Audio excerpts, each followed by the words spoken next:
देवाची या मना तेथे कोणाचे चालेना आले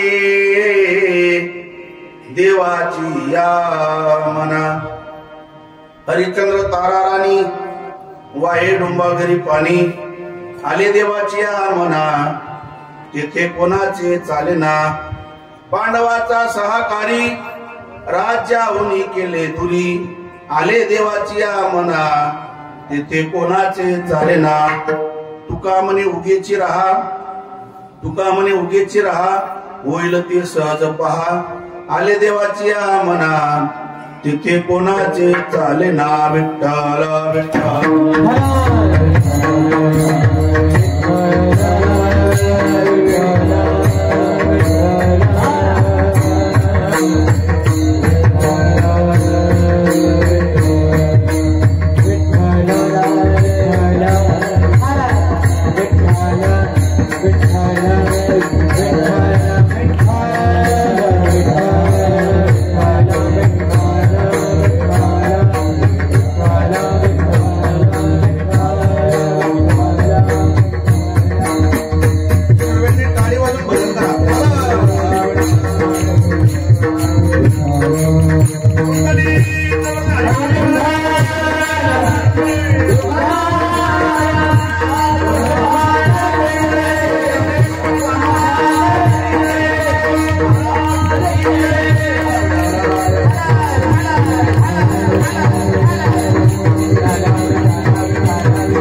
गंगा नमो पुंडलिका नमो चंद्रभागा नमस्कार माझा रुक्मिणी पांडुरंगा पांडुरंगा करो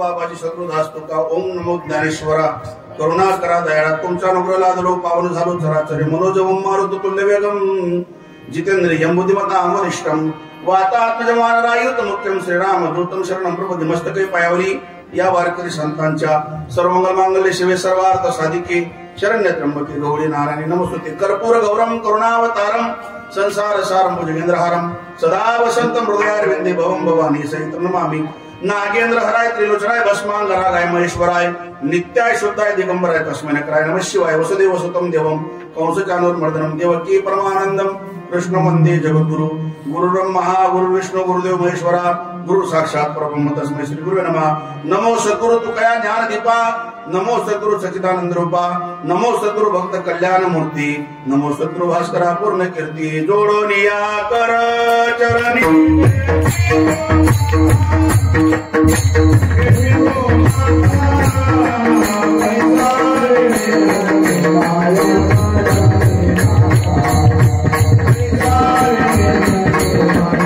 Hare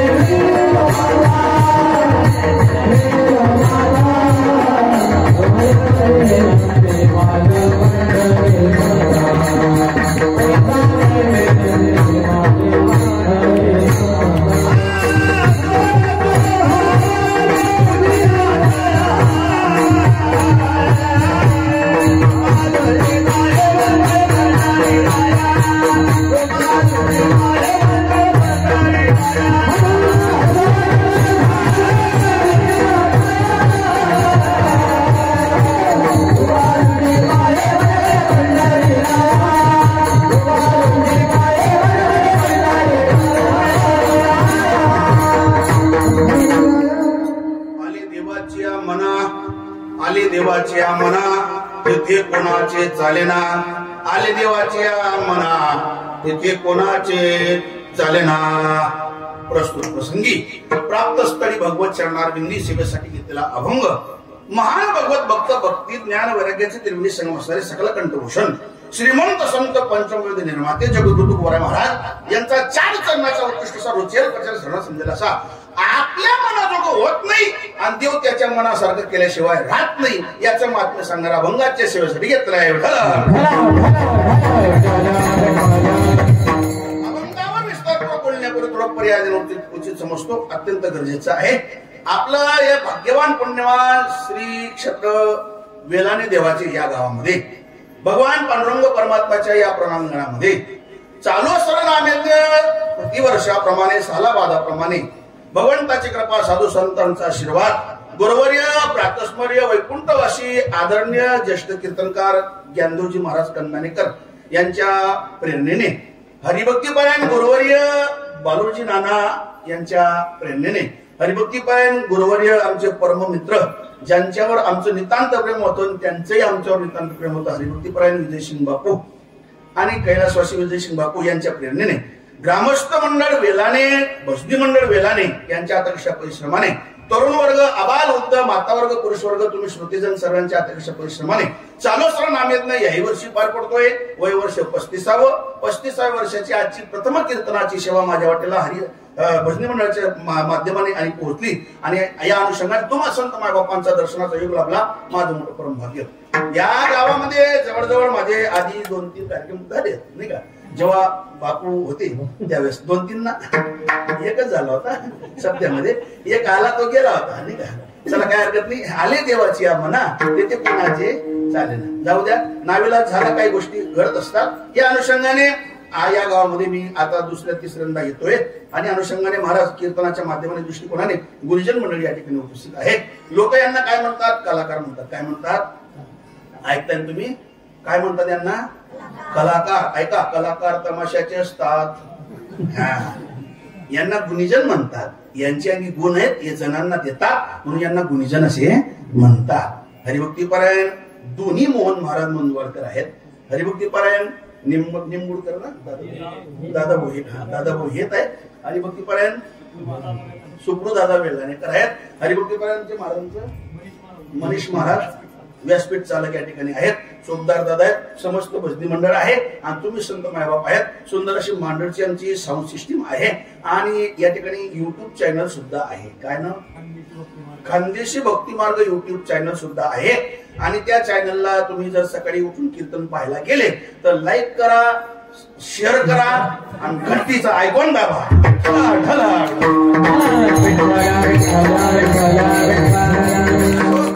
या ठिकाणी मंडपामध्ये बसलेले श्रोते वर्ग, माता वर्ग, पुरुष वर्ग सर्वजण, मंडपाच्या बाहेर बसलेले पुरुष वर्ग, ज्यांना जागा सापडली नाही बिचारी जिथे बसली तिथे बसलेले पुरुष वर्ग, महिला वर्ग, सर्वांच्या चरणावर एकदा विनम्र अभिवादन.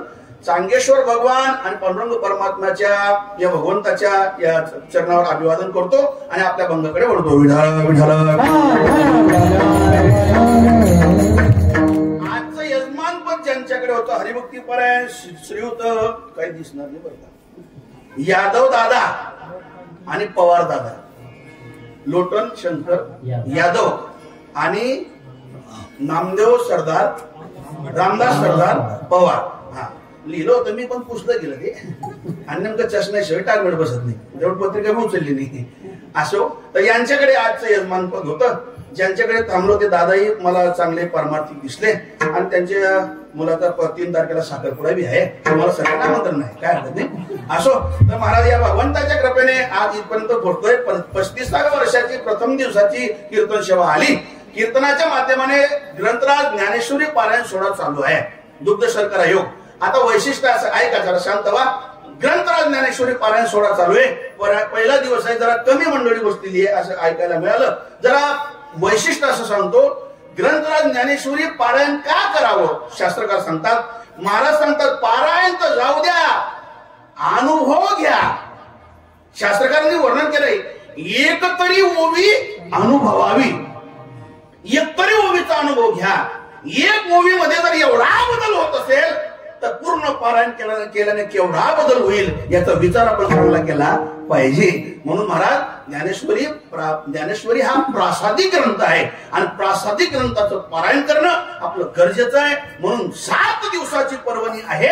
वर्षभर तुम्हाला कोणी सांगायला येणार नाही, पण 7 दिवसाची पर्वकार आहे आणि तो पर्वकार आपल्या या ठिकाणी वेलाणे गावामध्ये आहे. जरी प्रयागराज मध्ये कुंभमेळा चालू असेल, महाकुंभ चालू असेल, पण त्याच पर्वकारावर आपल्या वेलाणे गावामध्ये हा सुद्धा महापर्वकाराचा कुंभच आहे. आणि या कुंभमेळ्यामध्ये शाही स्नान करून घ्या आणि ग्रंथराज ज्ञानेश्वरी पारायण करून घ्या, कीर्तन प्रवचन ऐकून घ्या, हरिपाठाचा काकड्याचा आनंद घ्या.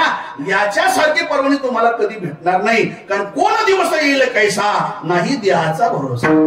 म्हणून महाराज जेवढी जास्त संख्या असेल, तरुण मुलं मुली असतील, सर्वांनी ज्यांना वाचता येत असेल त्यांनी पारायणाला बसा. ज्यांना वाचता येत नसेल त्यांनी नुसतं बोट फिरवा तरी काही हरकत नाही.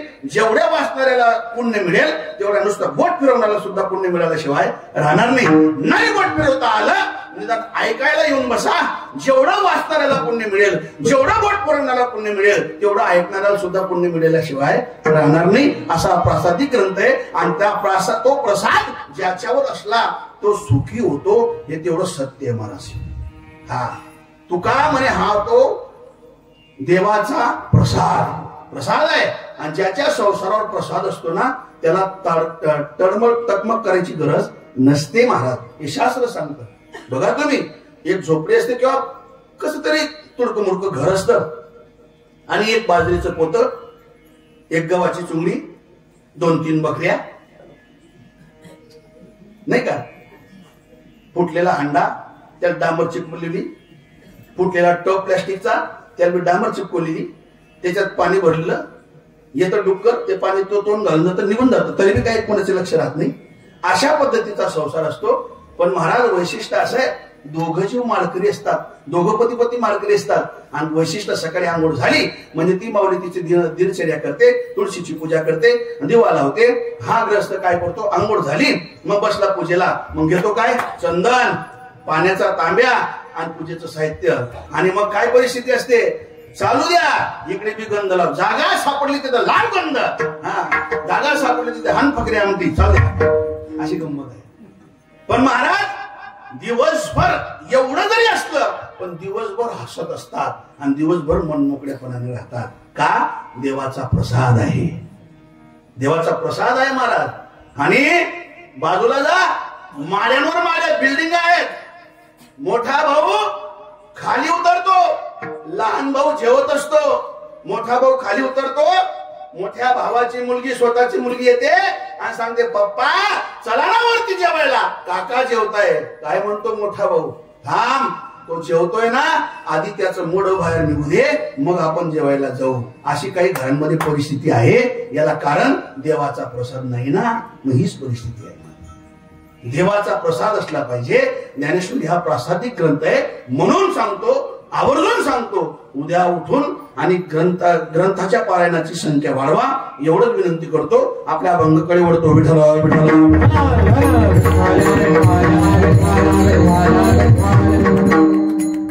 ज्ञानेश्वरी हा ग्रंथ संशय सांडणारा आहे. म्हणून संशयावरी थोर आणि पाप नाही घोर, विनाशाचे वापर प्राण्यासी. ज्ञानेश्वरी हा ग्रंथ घड्याळ सांगणार आहे. उपजले ते नाशे, नाशिले ते पुनरुपी देशे, हे घटिका यंत्र जसे परिभ्रमेगा.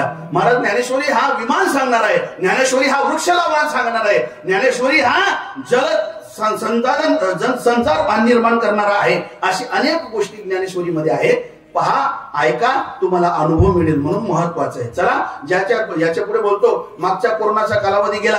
कोरोनाच्या कालावधीमध्ये अनेक महात्मे गेले महाराज, अनेक महात्मे गेले.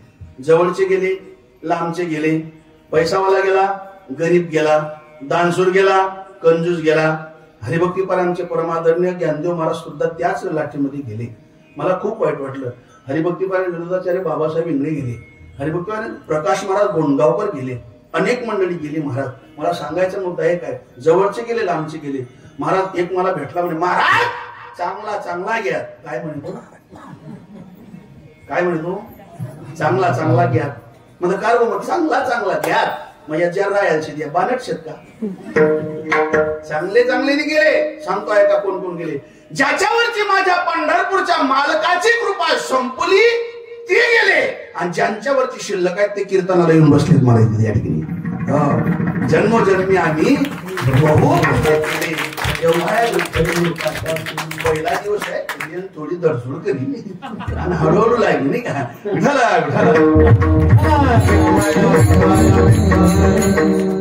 काय हरकत नाही, शेवटपर्यंत तो मला बरोबर पट्ट्यावर आणतो, काही चिंता करू नका. महत्वाचा मुद्दा लक्षात घ्या. अनेक गेले, काही खरंच आजाराने गेले पण काही भीतीपोटी गेले. काही खरंच आजाराने गेले पण काही भीतीपोटी. भीती अवघड होती आणि भीती नसली पाहिजे माणसाकडनं. का भीती केव्हा येते? संशय आला, भीती आली म्हणजे संशय येतो आणि संशयापेक्षा मोठं बाप कोणतं ते मी बोलून गेलो. म्हणूनही संशयावर थोर आणि पाप नाही घोर आणि भीती कुठे संशय येतो. म्हणून संशय नसला पाहिजे ना, मग भीती नसली पाहिजे मनामध्ये. निर्भय जीवन जगावं, बिनधास्त जीवन जगावं माणसाने. भीती अवघड असते महाराज. काही भीती कुठे गेले? भीती किती अवघड असते एका मिनिटात सांगतो. मी नेहमी विनोदाने उदाहरण म्हणत असतो. एक बाई कोरोनाची लस घेऊन घरी आली आणि ती आपल्या मालकाला म्हणतो, म्हणजे का हो? म्हणजे काय, मी आता कोरोनाची लस घेऊन घरी आली. मग म्हणजे मला डोळ्यासमोर अचानक भुरसट दिसतंय, डोळ्यासमोर असं भुरभुर दाखवायला. आता ती बाई तिने सांगितलं, हा घाबरला, याला उलटा घाम चालायला लागला, याला शंका आली. हा म्हणतोय याला म्युकर मायक्रोसिस नाही झाला, हिचा डोळा तरी जाणार, ऑपरेशन तरी करावं लागलं, फंगल इन्फेक्शन तरी झालं. त्याने लगेच मोबाईल काढला, डॉक्टर साहेबांना. डॉक्टर साहेब म्हणजे काय, माझी पत्नी आता तुमच्याकडनं लस घेऊन गेली म्हणजे मग हिला अचानक डोळ्यासमोर पुरसत दिसतंय, काय करावं लागेल? तो डॉक्टर म्हणजे काहीच करू नका, तिला घेऊन डायरेक्ट दवाखान्यात या. पुन्हा घाबरला, यालबी घाम आणि तिलबी घाम, दोन्ही घाबरले. भीती होते मनामध्ये, यालबी घाम आणि तिलबी घाम, पण उलटा बरं सुद्धा उलटा घाम. मोटरसायकल काढली, तिला बसवलं, दवाखान्यात जाऊन नेली, तिला उतरवलं, गाडीचा स्टँड लावला. याने सांगितलं तू हळूहळू ये. मी चाललो पळत. भीती होती मनामध्ये. त्याला वाटलं अगोदर विचारू डॉक्टरांना, डॉक्टर साहेब माझी पत्नी आता तुमच्याकडनं लस घेऊन गेली, हिला अचानक डोळ्यासमोर पुरसट दिसते, कारण काय? डॉक्टर म्हणे भाऊ कारण बिरण काही नाही, लस देवानंतर आई माऊली उठायला लागली, उठत असताना इना चष्मा आरी टाकी की मना चष्मा लगी म्हणून पुरसट लागला. चष्मा बदल झाला, नंबर बदल झाला, पुरसट मग काळपट दिसेल. पण मला भीती म्हणा, मला किती अवघड आहे. भीती नसली पाहिजे, निर्भय जीवन जगावं, बिनधास्त जीवन जगावं.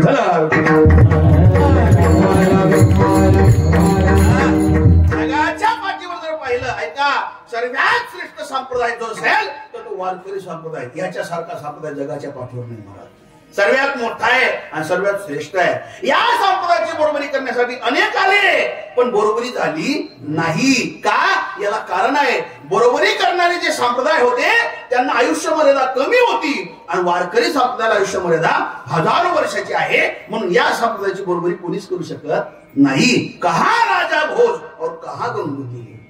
वारकरी संप्रदाय तर वारकरी संप्रदाय आहे.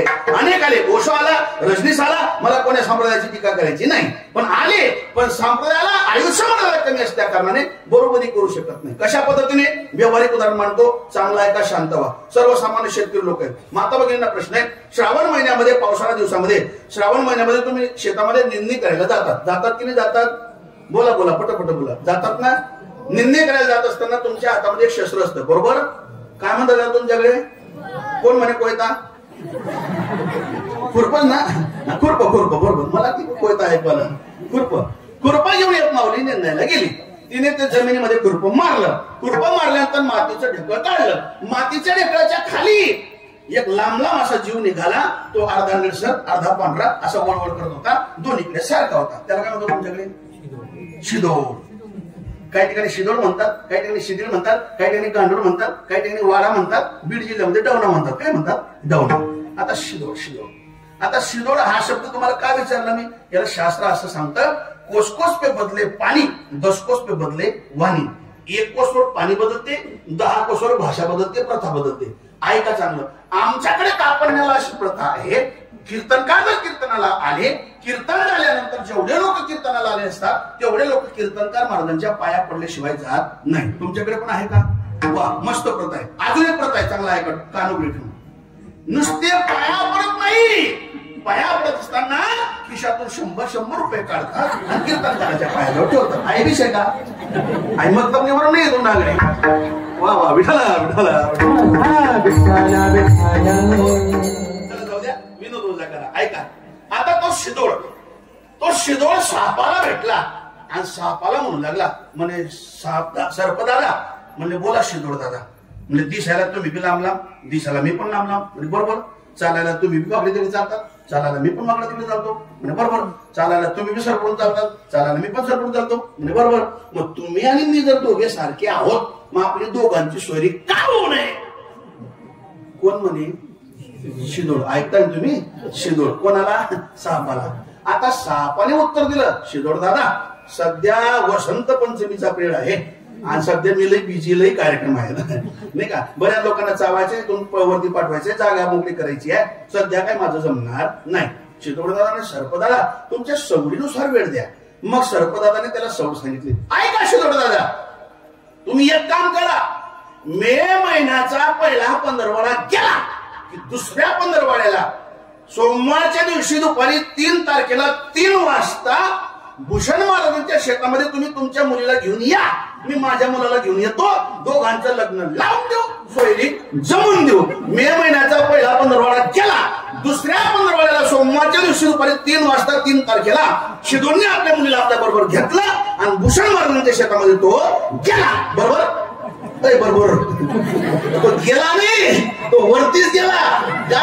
शिदोडला इशा फक्त पावसाळ्याचे 4च महिने, शिदोड पावसाळ्याचे 4च महिने जगू शकतो. महाराज शिदोड पावसाळ्या माझा गंध शिदोड शेत त्या फक्त पावसाळ्याला 4 महिना सक्षम करत असतो.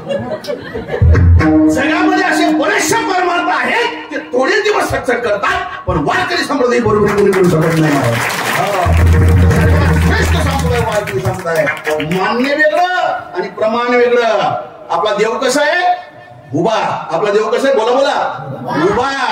आपले टाळकरी उभे, आपले कीर्तनकार उभे. बरं आहे उभे, एक गाव नाही उभा. आपले कीर्तनकार उभे, आपले पखवाजी बसले, वाजत बसले. नाही तर देवी शास्त्र आहे, ऐका, स्टॅन असतो, स्टॅनवर पखवाज असतो, पखवाजाचं शाईचं बुड आणि कानाची लेवल 1 असते. तिथून थाप मारली तो स्वर कानात येतो आणि तोंडातून स्वरात प्रमाण निघतं. ही ताकद फक्त वारकरी संप्रदायामध्ये आहे, दुसरी कुठे नाही. पाश्चात्य लोक आले होते विदेशातल्या आळंदीला मागे आणि त्यांनी तपास केला होता, असं कसं नवीन आहे. 2 तास हे लोक पखवाजाच्या शाईपुरीच्या थापांवर बोलतात. म्हणजे का हो हार्मोनियम ऐसा वैसा कुछ नाही, म्हणजे ऐसा वैसा कुछ नाही, फक्त ऐसाच आहे बस, ऐसा नाही वैसा नाही काही नाही. अशी गंमत. वारकरी संप्रदाय महाराज. मान्य वेगळं आणि प्रमाण वेगळं आहे, लक्षात ठेवा. मान्य वेगळं आणि प्रमाण वेगळे. कशा पद्धतीने तुम्हाला पटवून देतो. विना मान्य आहे पण भजन प्रमाण आहे, टाळ मान्य आहे पण भजन प्रमाण आहे. याच्या पुढचं बोलू. पक्वाज मान्य आहे पण भजन प्रमाण आहे. नाही माहिती? सोपं सांगतो. नवऱ्याची आई सासू मान्य आहे पण नवरा प्रमाण आहे. नवऱ्याचा बाप सासरा मान्य आहे पण नवरा प्रमाण आहे. नवऱ्याचा भाऊ दीर किंवा जेठ मान्य आहे पण नवरा प्रमाण आहे. शेवटचं बोलू. नवऱ्याची बहीण नणंद मान्य आहे, लगेच समजी असते पण नवरा प्रमाण आहे. याला प्रमाण आहे. पतिव्रते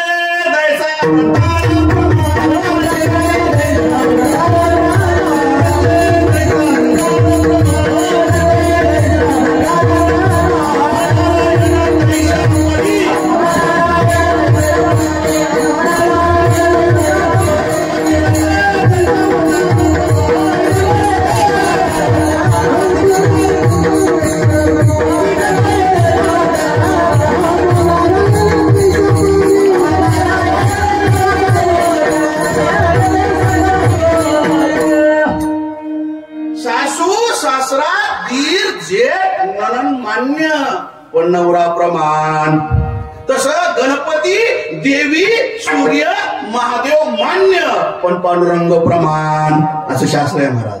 तसं टाळ पखवाज विना मान्य पण भजन प्रमाण. यालाही प्रमाण. तुका म्हणे येथे भजन प्रमाण काय थोरपण जाळावे. मला सांगतात भजन प्रमाण आहे, नसेल तर मग काय थोरपण मोठेपणा जाळायचंय. तुकोबारांचं म्हणणं मी नाही म्हणत. एक म्हणला म्हणे महाराज काही गरज नाही भजन करायची, भरपूर आहे आम्हाला, कोट्यावधीची प्रॉपर्टी, तालुक्यामध्ये मोठं नाव आहे, काय भजन करू आम्ही, भजन करायची गरज नाही आम्हाला. महाराज सांगतात कोट्यावधींची अब्जाधीची प्रॉपर्टी राहू दे, तालुक्यात नाही जिल्ह्यात नाव राहू दे, पण तुझ्या तोंडात जर भजन नसेल तर तुझ्या मोठेपणाला काडीची किंमत नाही. त्याला काय जाळायचं आहे का? शास्त्रकार सांगतात, ऐका दादांनो, वेलानेकरांनो ऐका, कान उघडून ऐका, शांत होऊन ऐका, चांगलं सांगतो ऐका. महाराज सांगतात, पैशावाल्याच्या घरी जन्माला आले म्हणून मोठं पण येत नाही. पुन्हा सांगतो ऐका, पैशावाल्याच्या घरी जन्माला आले म्हणून मोठं पण येत नाही, मोठ्याच्या घरी जन्माला आले म्हणून मोठं पण येत नाही. व्यवहाराचा मोठेपणा काही कामाचा नाही. मोठेपणा तो महत्वाचा ज्याच्याने माझा पांडुरंग परमात्मा ऋणी होईल, तो मोठेपणा महत्वाचा. व्यवहाराचा मोठेपणा काही कामाचा नाही. अनेक मोठी माणसं होऊन गेली आपल्या व्यवहारामध्ये. त्यांच्या मोठेपणापुढे जर आपली मोठेपणाची वजाबाकी केली ना, तर आपला मोठेपणा म्हणजे एक शब्द बोलता येईल, किस खेत की मुली, अशा पद्धतीची आपली गत आहे. उदाहरण सांगतो, काशी आणि तांब्याच्या घराची गणना नाही. काशी आणि तांब्याच्या घराची गणना नाही. 100 नंबरी 24 कॅरेट सोन्याची 7 कोटी घरं होती. किती ऐकताय का तुम्ही? 7 कोटी घरं.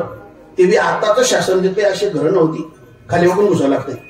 आताचे शासन जे घर देते ना, तसं खाली वाकून घुसावं लागतं. याच्या पुढे शासन असे घरं देईल, सरपडून घुसावं लागेल, तगडी धरून ओढावं लागेल. काय घरं देताय का इज्जत घेताय काय मध्ये? मोठी मोठी घरं होती. एका घराचं क्षेत्रफळ सांगतो ऐका, चांगला ऐका, शांत व्हा. एका घराचं क्षेत्रफळ, एका घराच्या मेन चौकटीला 22.5 क्विंटल सोनं होतं. किती? 22.5 क्विंटल. बरं, 22.5 क्विंटल गुणले 7 कोटी, करा हिशोब किती सोनं असेल. बरं, या घरांचा जो मालक आहे हा जर जेवायला बसला, त्याची जेवणाची सोन्याची थाळी होती 15 किलो 600 ग्रॅमची एकच. आणि आज जे खाल्लं दुसऱ्या दिवशी खायचं नाही. कशाची होती? कोणता? सोन्यानी. आपला घरमातला सोन्यानी, दुकानातला सोन्याची. कोणाचं वर्णन करतोय मी? वा, गोड उत्तर दिलं, रावणाचं. कोण होता रावण? डेप्युटी सरपंच. कोण होता? लंकेचा राजा, समुद्राचा वेळा, 33 कोटी देव ताब्यात, गणपती गाढवं चारायला, 6वी बाळंतपण करायला, 9 ग्रहाच्या पायऱ्या, 80,000 पत्न्या, 1 लाख मुलं आणि 1.25 लाख नातू. जर विधानसभा मोठा राहिले तर पॅनलच घरचा होता. एवढं मोठं पण रावणाचं. मी तुम्हाला विचारतो, याच्या मोठेपणापुढे आपला मोठेपणा लागतो तरी कुठे? आपल्याकडे आहे तरी काय? एक टोपडलं, एक कोंबडलं आणि एक बकडलं. 3 बिगावावर फुटकी मातनी, एक निबायको, वाकडी बकरी. चालणार पण राम राम राम. असा गली मात्र चालू मना नांदे कोणी लागून यांदू त्या लायकीनाच नाही. अरे काय काय खरंय का? एवढं मोठं पण महाराज, पण शास्त्र असं सांगताय का?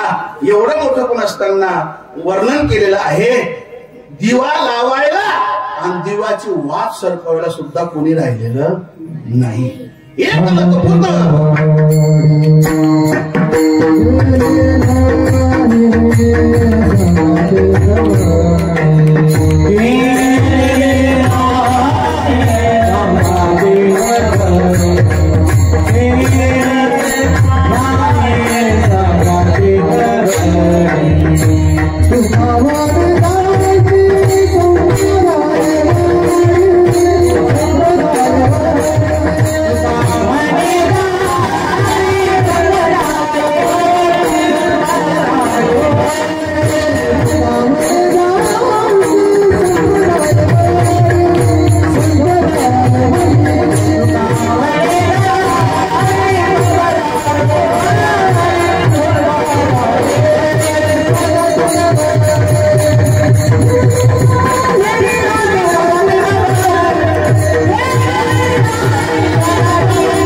टाळी वाजवून द्या यांच्यासाठी. जोरात जोरात जोरात जोरात. जरा टाळीची कमतरता नाही बरं का? टाळीची कमतरता दिसते. टाळी वाजवण्याचे फायदे सांगतो तुम्हाला. पहिले टाळी वाजवण्याचे तसे बरेचसे फायदे, मुद्द्याचे 6 सांगतो. बस होतील ना? हा, सर्वे काय सांगणार नाही, सर्वेकडे कठीण रिॲक्शन होते. एकच द्यायची. 6 फायदे सांगतो. पहिला फायदा टाळी वाजवण्याचा, तुम्ही जर टाळी वाजवली, गुणीजन मंडळीच्या अंगी जी कला आहे ती चंदनासारखी उघडून दिसते. नवीन नवीन चाली, नवीन नवीन प्रमाण ऐकायला मिळतात. पहिला फायदा टाळी वाजवण्याचा. दुसरा फायदा टाळी वाजवण्याचा, कडत नकडत जे पाप जर असतात त्या पापाची ओढी होते. कीर्तनात टाळी होय पातकाची ओढी. टाळी वाजवण्याचा दुसरा फायदा. टाळी वाजवण्याचा तिसरा फायदा असा आहे, लागणारी थंडी लागत नाही. टाळी वाजवण्याचा चौथा फायदा असा आहे, बारीक होणारे आजार होत नाही. टाळी वाजवण्याचा 5वा फायदा असा आहे, बारीकच झाल्यानंतर मोठा हार्ट अटॅक सुद्धा येत नाही. आणि टाळी वाजवण्याचा शेवटचा 6वा फायदा असा आहे, तुम्ही जर टाळी वाजवली समजा, आपल्या हाताच्या काही भाग्यरेषा अनिष्ट असतात, अनिष्ट भाग्यरेषा बदलतात, आपलं भाग्य बदलतं. कायम आपल्याकडे लक्ष्मी नांदते, घरोघर आपल्याकडे पैसा होतो फक्त कीर्तनामध्ये टाळी वाजवल्यामुळे.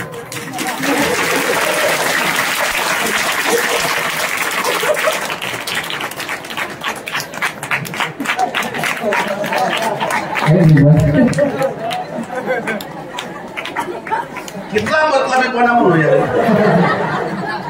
पैशाचं सांगायचं लगेच वाजवलं.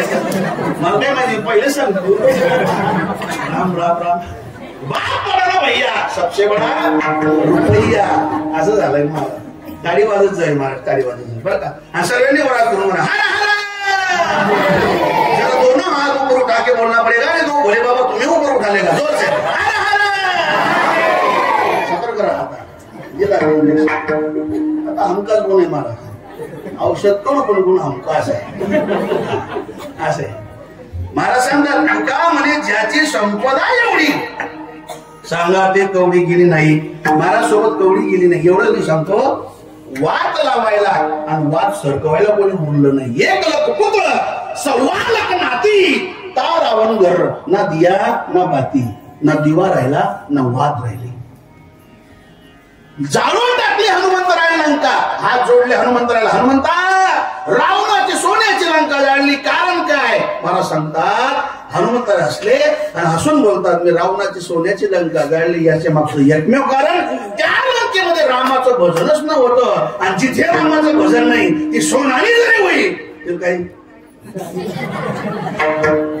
तसं तालुक्यात नाही जिल्ह्यात नाव राहू द्या, अब्जाधीची प्रॉपर्टी असू द्या, तोंडात राम नसेल तर तुमच्या मोठेपणाला काही काळी लावायची आहे का? मी नाही म्हणत. तुकोबाई सांगतात, काय थोरपण जाळावे, ते काय मोठं पण जाळायचं आहे. म्हणून भजन प्रमाण आहे, भजन महत्वाचं आहे. तुम्हाला महाराज, रावणाची एवढी संपत्ती असताना एक सोबत कवडी गेली नाही, असं काय झालं? त्याला कारण ते रावणाच्या मनात होतं की हे राहावं, पण देवाच्या मनात नव्हतं, म्हणून ते देव राहिलं नाही. का देवाच्या मनात जे आलं तिथे कोणी काय फाटा करेना, तिथे कोणाचंच काही चालत नाही. आपण गायचं पहिले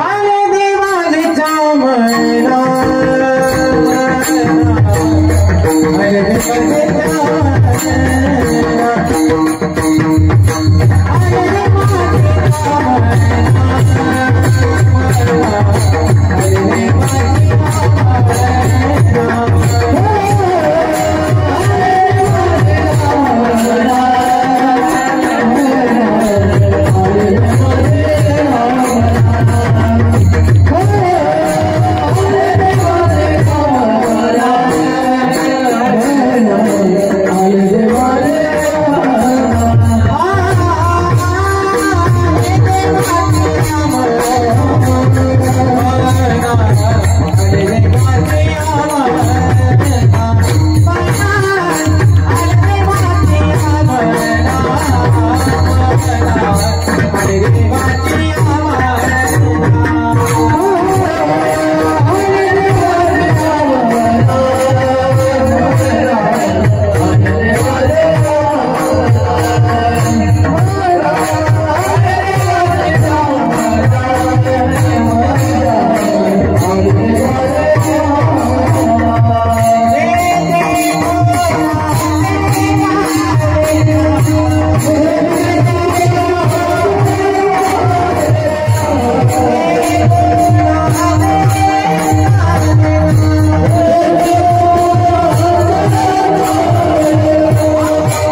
आणून ठेवला. तोंड कोरड पडते घसात, मग गुळ पाहिजे. आम्ही गुळ खातो, लोकांना वाटतं एका काजू बदाम खायला नसतं, तसे काजू बदाम गुळच असतात. आणि आणून ठेवलं तो बरं झालं. एका गावाला भूषण मला गुळ सांगितला, अर्धा तास होईल घ्या, पाऊण तास होईल, तो 1 तास मग गुळ लिहून 1 तास म्हणून आता गुळलेच नाही. या म्हणे महाराज वाटी गुळी का रोड नुसता गुळलेवाले 1 तास म्हणजे महाराज बरोबर शिक म्हणलं का बरं अख्खं गाव फिरवू गुळीच भेटे नाही म्हणतो. मग शेवट बिलाटे मागू म्हण. हो का कोणता लाईणार आहे हो. आव चांगला आहे, आव चांगला आहे, आव कोणा चांगला आहे. ऐका, आले देवाच्या मनात तिथे कोणाचे चाले ना. मला सांगतात देवाच्या मनात जर आलं तिथे कोणाचंच काही चालत नाही. किती अडपण असू द्या अजिबात चालत नाही. आपल्या मनाजोग्या सर्वच गोष्टी होत नाही महाराज. काही गोष्टी होतात, काही गोष्टी होत नाही. कोणत्या होतात? जे देवाच्या मनाला मंजूर आहे, देवाला मंजूर आहे त्याच होतात. आपल्याला मंजूर आहे ते होत नाही. आणि ऐका सांगतो जाता जाता, आपल्या मनासारखं जर सर्व झालं असतं तर जगामध्ये आज गरीब कोणीच राहिलं नसतं. सर्वच मला श्रीमंत झाले असते. पण देवाच्या मनात नाही ना, अजिबात होणार नाही. मोठा मजेदार अभंग आहे तुकोबाऱ्यांचा अभंग आहे. हा तुकोबाऱ्या म्हणतात की हा देवाचा प्रसाद आहे आणि तो प्रसाद मी तुमच्या पुढे देतोय. माऊली म्हणतात ज्ञानेश्वरी माझी काही लोकांची पाठ असेल, काही लोकांची नसेल, सर्वांपर्यंत पोहोचू शकत नाही. का? मी श्लोकाला धरून चाललो. धर्मक्षेत्रे कुरुक्षेत्रे किंवा जे धर्मालय म्हणजे महाराज सांगतात की मी धर्माला श्लोकाला धरून चाललो. म्हणून माझं वाङ्मय काही लोकांपर्यंत पोहोचलं, काही लोकांपर्यंत पोहोचलं नाही, काहीच्या तोंडात नाही, पाठांतर नाही. पसायदान सोडलं तर काही ओव्या सर्वांच्या पाठ नसतात. पण तुकोबाऱ्यांचं वाङ्मय असं आहे महाराज. तुकोबारे सांगतात की हा देवाचा प्रसाद आहे आणि हा देवाचा प्रसाद सर्वसामान्य अशिक्षितला अशिक्षित 1 नंबरचा आडाणी जरी असला तरी त्याचे तुकोबाऱ्यांचे प्रमाण पाठ आहेत महाराज, तरी पाठ आहेत. कशा पद्धतीने सांगतोय का? 1 वर्ग पहिले वर्ग सुद्धा न शिकलेल्या 2 बाया होत्या, एकदम अडाणी. दोघं बसल्या गप्पा मारत. म्हणजे चंद्रकला म्हणजे काय ग बाई पंचफुला. म्हणजे माझा मुलगा बाई काय सांगू तुला, लग्नाच्या अगोदर आई जेवली काय, झोपली काय, उठली काय, काय करते आहे, अमक करते आहे, काय करशील, स्वयंपाक काय करशील, असं लई लई लई लई बोलायचा. पण त्याचं लग्न झालं तर कुठची आली कुठची कुणास ठाऊक सुनबाई. आणि ती आल्यानंतर तो माझ्याकडे धड पाहत सुद्धा नाही. बोलायचं तर लांबच आहे. काय करावं मला ते सुचत नाही. एकदमच बदलला. काय करावं सुचत नाही. म्हणजे काही करू नको. अरे सांग ना मग काय करू. तू का म्हणे उगेरा जे जे होईल ते ते. तसं नाही बरं कधी. तू का म्हणे उगीची राहा आणि होईल ते सहज पहा. अभंग सुद्धा हा असा आहे, आले देवाचिया मना. पण आपण म्हणतो आले देवाजीच्या मना. तसं नाही, आले देवाचिया मना ते कोणाचे चालेल. अशा पद्धतीने देवाचा प्रसाद आहे आणि ज्याच्यावर देवाचा प्रसाद आहे तो सदैव प्रसन्न आहे महाराज. त्याला कुठल्या गोष्टीची कमतरता नाही, कुठल्या गोष्टीची कमी नाही. देवाच्या मनात येताना तो ते केल्याशिवाय राहत नाही. हा शास्त्र आहे. मग काय येतं देवाच्या मनात नेमकं? काही ठिकाणी देव विरोधाभासही करून टाकतो बरं का. चांगला आहे का? विरोधाभास कसं करतो 1 मिनिटात सांगतो आहे का. जिथे जे द्यायला नको ते दिल्याशिवाय राहत नाही.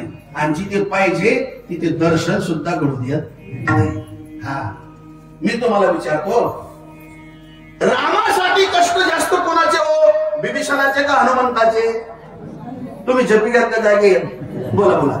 रामासाठी कष्ट कोणाचे जास्त? हनुमंताचे. आणि लंकेचा राजा कोण झाला? बिभीषण. कस काय? तिरपटम तारपटम कुणपटम दसकटम असं ना. चांगलंय का? नोकरी चाकरी का कचू नेलं नाही, सबनसीब का खेळ. बिभीषण को लंका दान, हनुमान जी को शनिवारी तेल. म्हणजे करू ना लंका राज्य बिभीषण.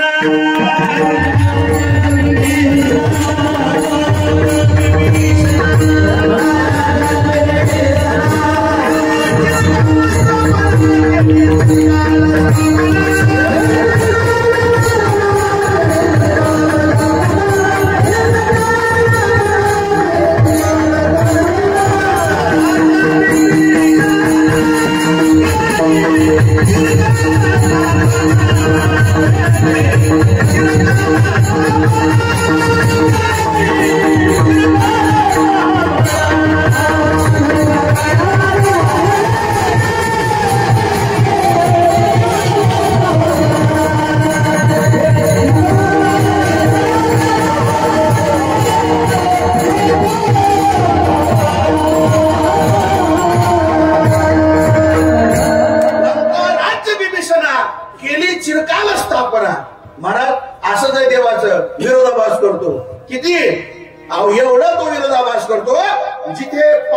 चौकस आहे तिथे पाळल्याशिवाय राहत नाही, आणि जिथे पाऊस नाही तिथे थेंब सुद्धा पाळत नाही.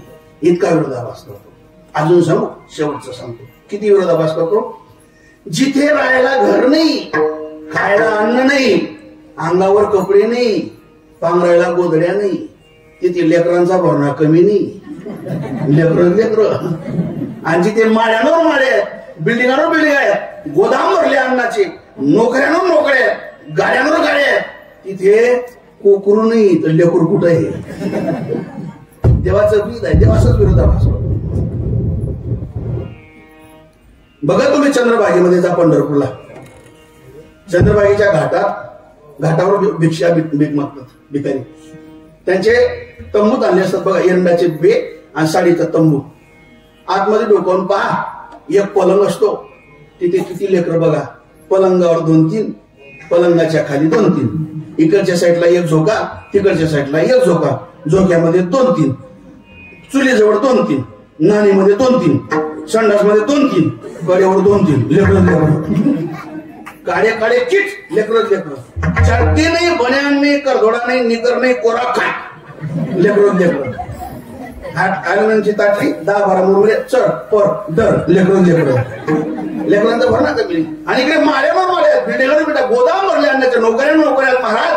कोकरू नाही तर लेकरू कुठं, अशी गंमत आहे. मग काय होतं, लाख रुपये खर्च केले तरी मुलबाळ होत नाही. अरे तुला मुलबाळ व्हावं हे त्याच्या मनात यायला पाहिजे ना, त्याच्या मनात नाही ना, मग लाख काय कोटी रुपये खर्च कर तरी होणार नाही. मग उरतंय काय, लाख रुपये खर्च करून होत नाही ना, मग काय उरतंय, याचा अंगारा खाय, त्याचा भांडारा खाय, याची अगरबत्ती खाय, त्याचं नारळ खाय, वेलानाच्या देवाला जाय, नवस करायला जाय, मग सुरतला जाय, गुजरातमध्ये त्या भावनगरला म्हातारीचा शेमोड खाय. नाही मेली वाटतं तुम्हाला अवघड. देव विरोधाभास असंच करतो. ऐका, कोणी करता ती नवसाला करोडो द्रव्य देवोनी, न देशी पुत्र एखादा असा का भेद तुझ पासी. प्रभू हा खेळ दुनियेचा कशाला सांग केलासी. जयाला हे नाही कावया तिळवरी कोठे, तया मुलबाळ बहुदेशी मजा मग लावणी बघसी. प्रभू हा खेळ दुनियेचा कशाला सांग केलासी. पुन्हा हे दे पुन्हा ते दे, नदीशी सर्व कोणाशी. प्रभु क्या तेरे मन में समाई, काहे को दुनिया बनाई. देव असंच करतो महाराज, देवाचं ब्रीदच आहे. देव काही वेळेस निश्चिम भक्ताची परीक्षा घ्यायला, कसोटी घ्यायला मागे सरत नाही महाराज. शास्त्रकार सांगतात, देव भक्ताला संसार करू देत नाही. देव भक्ता लागी करुणे दी संसार, आपल्या अंगाशी लावून ठेवतो, संसार करू देत नाही. त्याला माहिती हा जर पुढे गेला तर कदाचित हा मला विसरेल, म्हणून त्याला दाग लावतो, मागे बोलून घेतो, रिवर्स करून घेतो महाराज. असं देवाचं ब्रीद आहे, देवाचं वैशिष्ट्य आहे. निश्चय भक्त देवाचा तर देव त्याची कसोटी घ्यायला मागे सरत नाही. कोणाची घेतली, राजा श्रेयाळ आणि पत्नी गंगावती. श्रेयाळ राजा निश्चिम भक्त होता, गंगावती भक्त होती देवाची. सुखाने संसार चालू आहे, परमार्थ चालू आहे. देवाला वाटलं याची परीक्षा घ्यावी, आगोरी करून घेतलं भगवंताने आणि गेला. राजा भिक्षा आमदेई, हात जोडले श्रेयाळ राजाने आणि सांगितलं, महाराज या आसन ग्रहण करा, बोला काय सेवा करू आपली. राजा मी अघोरी आहे, बरं मला इच्छा भोजन पाहिजे. राजा म्हणतोय, ठीक आहे महाराज, कळतंय मला अघोरीला इच्छा भोजन काय लागतं, सांगा कोंबडं मारू का बकरं मारू. म्हणजे कोंबडंही नको आणि बकरंही नको, म्हणजे मग माणसाचं पाहिजे. म्हणले घरचं पाहिजे का बाहेरचं पाहिजे? म्हणले घरचं पाहिजे. माझं पाहिजे का माझ्या पत्नीचं पाहिजे?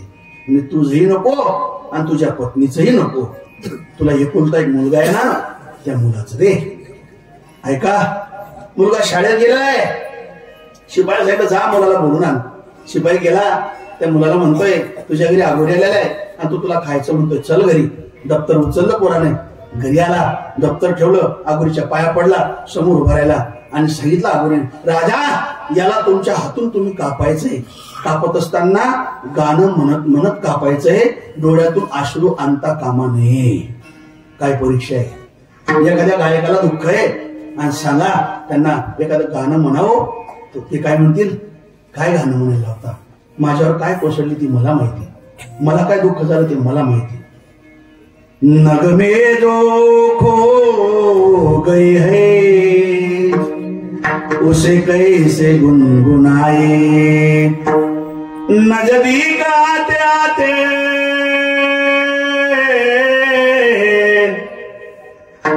हम दूर हो गए हैं. नगमे जो खो गए हैं उसे कैसे गुनगुनाए. पण महाराज गाणं म्हणत म्हणत कापलं, शिर बाजूला ठेवलं, दळाचं मांस तयार केलं, स्वयंपाक केला. आगोरी जेवायला बसला, आगोरीला वाढण्यात आलं. आगोरीने घरात लक्ष दिलं. आगोरी म्हणतो राजा हात उचल. म्हणले का? हे जमत नाही, खालचं अपवित्र असतं, मेन भाग तो तुम्ही बाजूला ठेवला. म्हणलं मग शिराचं मांस तयार करा. शिर घेतलं, मांस तयार केलं, स्वयंपाक केला. आगोरी जेवायला बसला, आगोरीला वाढलं. राजा समोर उभा आहे आणि आगोरी एक घास घेणार. आगोरीने राजाकडे पाहिलं, राजाला विचारलं, राजा तुला मुलं किती? राजा म्हणतोय एक होता, तो तुझ्यासाठी कापला. म्हणजे आता मुलगा नाही, हात आठ उचल आणि जाऊ दे घरात. म्हणजे का? मला निपुत्रिकाचं घरचं जेवण चालत नाही,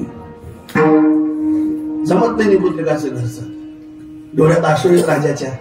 राजाने ओळखला हा दुसरा कोणी नाही, देवच आहे. गंगावतीने ओळखला हा दुसरा कोणी देवच आहे. राजा रडतोय, मनातल्या मनात अश्रू गिळत होता. राजा म्हणतोय मनातल्या मनात, काय देवाच्या मनात असेल कुणास ठाऊक, काय परीक्षा घेतोय. देव जेवत नाही म्हणून गंगावतीने इशारा केला स्वामी, स्वामी काय म्हणतो देव? राजा तिथे गेला. राणी, देव म्हणतोय निपुत्रिकाचं घरचं जेवण चालत नाही.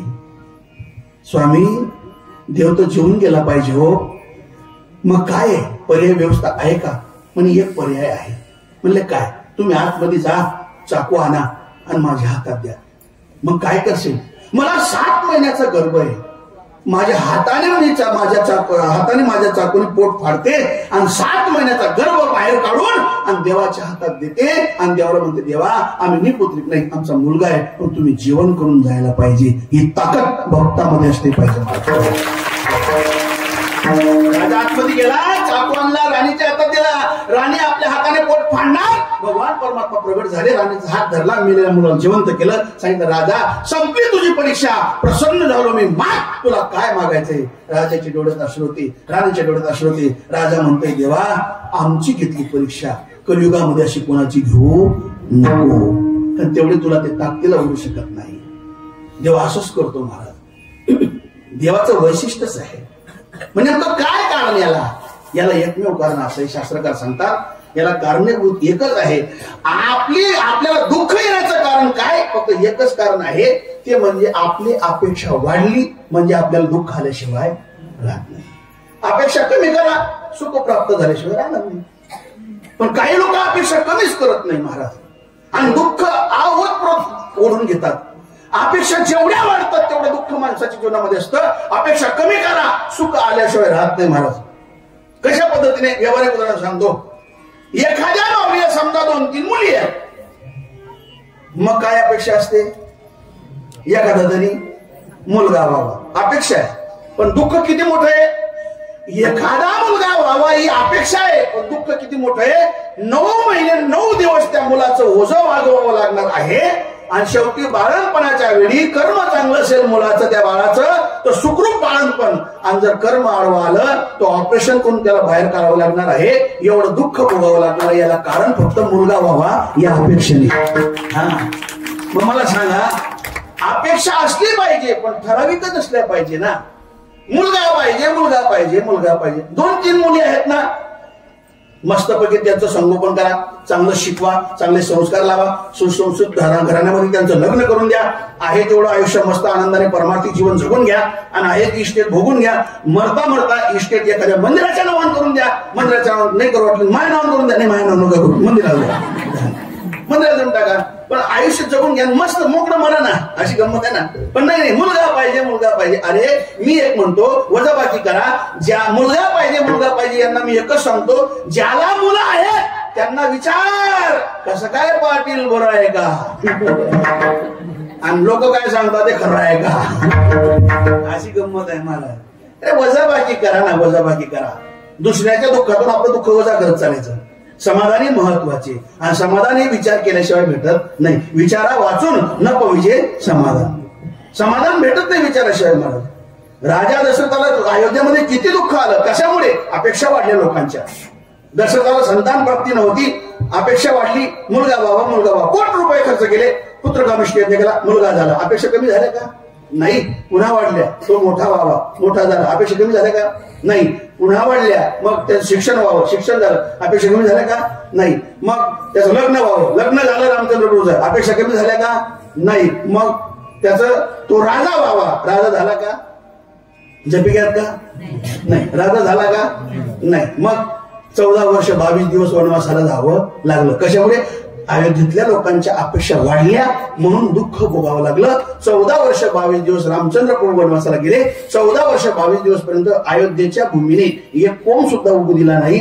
अयोध्येच्या गायीने एखाद्या वासराला सुद्धा जन्म दिला नाही, आणि अयोध्येतल्या आईने एखाद्या लेकराला सुद्धा जन्म दिला नाही. 14 वर्ष 22 दिवस दुष्काळ पडला, दुःख भोगावं लागलं, अपेक्षा वाढल्या म्हणून.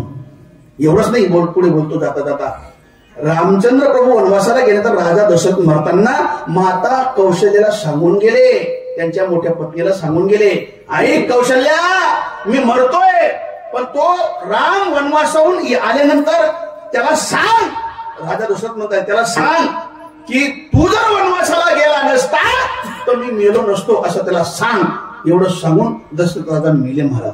मला सांगा, तुम्हाला सांगतो, तुम्हाला विचारतो, रामासारखा मुलगा जर आपल्या बापाला सुख देऊ शकत नाही, मग आपला रमशान पटे कुठे देणार आहे? याचा विचार केला ना महाराज, याचा विचार चांगला केला पाहिजे. म्हणून वजाबाकी करा, वजाबाकी, अपेक्षा कमी करा, आणि मला सुख आपोआप भेटल्याशिवाय राहणार नाही. मनाची उंची वाढवा, समाधानी राहा. समाधान महत्वाचं आहे. रस्त्याचे कामं चालू आहेत, काही रेल्वेचे कामं चालू आहेत, रेल्वेच्या पुलाखाली, रस्त्याच्या पुलाखाली जाताना तुम्ही जरा ऑब्झर्वेशन करा, जरा पहा, निरीक्षण करा, पाहत जा ना. नुसता प्रवास नका करू, तिथं पाहत जा. हजारो लोकांचा संसार तुम्हाला पुलाखाली दिसेल, पुलाच्या पाईपामध्ये दिसेल, पुलाच्या मोरीमध्ये दिसेल, रेल्वे पुलाच्या खाली दिसेल. इकडे एक पडदा असतो, तिकडे एक पडदा असतो. पती पत्नी, 2 मुलं, एक मुलगा एक मुलगी. आई काय मुलीची तयारी करते, शाळेचा गणवेश तिला घालते, प्रदान करते, पावडर टिकली करते, तिचा नट्टापट्टा करते, आणि महाराज पाण्याची बोतल देते, टिफिन देते, आणि दप्तर तिच्या पाठीला टांगून देते, आणि पडदा बाजूला करून तिने सांगते, बाय बेटा जा. मुलगी पडदा बाजूला करते, रोडावर चढते, रस्त्यावर चढते. तोपर्यंत एक ट्रक येते, आणि ट्रकवाला ड्रायव्हर एक्सिलेटरवर पाय देतो, सायलेन्सरचा धुवा निघतो, आणि तो धुवा त्या मुलीच्या अंगावर जातो. पूर्ण कपडे, चेहरा काळपट होऊन जातो. तो ट्रकवाला मागे फिरून सुद्धा पाहत नाही. ती मुलगीच्या डोळ्यात अश्रू येतात. ती मुलगी एकच विनंती करते, अरे दादा जर 2 मिनिटं थांबला असता तर मी शाळेत माझी सही सलामत गेली असती, जरा मागे फिरून तर पहा. या संसाराकडे बघा, या लोकांकडे बघा, आणि छातीवर हात ठेवून वरती पाहून देवाचे आभार माना की देवा, यांच्यापेक्षा तू खरंच आम्हाला चांगलं ठेवलेलं आहे. तुझे आभार आहेत, आणि तुझे कोटी कोटी धन्यवाद आहेत. आभार मानले पाहिजे. समाधानी माना, समाधानी राहो माणसाने. किती समाधानी? विनोदाने सांगत असतो मी, भिल्ल समाजाचं जोडप, पती पत्नी, आदिवासी समाजाचं जोडप, 2 पती पत्नी आणि 2 मुलं. राहायला घर नाही, अंगावर कपडे नाही, खायला अन्न नाही, पांघरायला एकच गोधडी, ती मध्ये बोगदा पडलेली, भिक्षा मागून खाल्ली, फुटपाथवर झोपले, पौष महिन्याची थंडी, मध्ये मुलं, आजूबाजूला पती पत्नी, 4 जण पांघरणारे, गोधडी एकच. पांघरली गोधडी, बाईने ओढली, मालकाला कमी पडायची, मालकाने ओढली, बाईला कमी पडायची. आणि दोघांनी समजूतदारपणा घेतला तर मध्ये मुलांना बोगद्यातून आकाश दिसायचं. एवढी वडातानी चालू असताना ती भिल्ल समाजाची, आदिवासी समाजाची बाई तिच्या मालकाला त्यांच्या भाषेमध्ये काय म्हणते, किती समाधानी बघा. ती काय म्हणते बघा, ती म्हणे का हो? तो म्हणे काय हो? ती म्हणे आपला जर इथला हाल होती व मग आपल्यापेक्षा गरीब होती त्यासना काय होतोय व आत्मा सांगायचं त्याच्यापेक्षा गरीब कोणी राहो. किती समाधानी महाराज, एवढी समाधानी बाळगड माणसाने, समाधानी राहावं माणसाने. आणि समाधान जर असलं ना तर सुख आपोआप आल्याशिवाय राहत नाही महाराज. देव तसंच करतो. देवाच्या मनात केव्हा काही याचा भरोसा नाही. मग काय येतं देवाच्या मनात? तू का म्हणे आले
बाकी ना हक्काले आपण म्हणा हर हर त्यामध्ये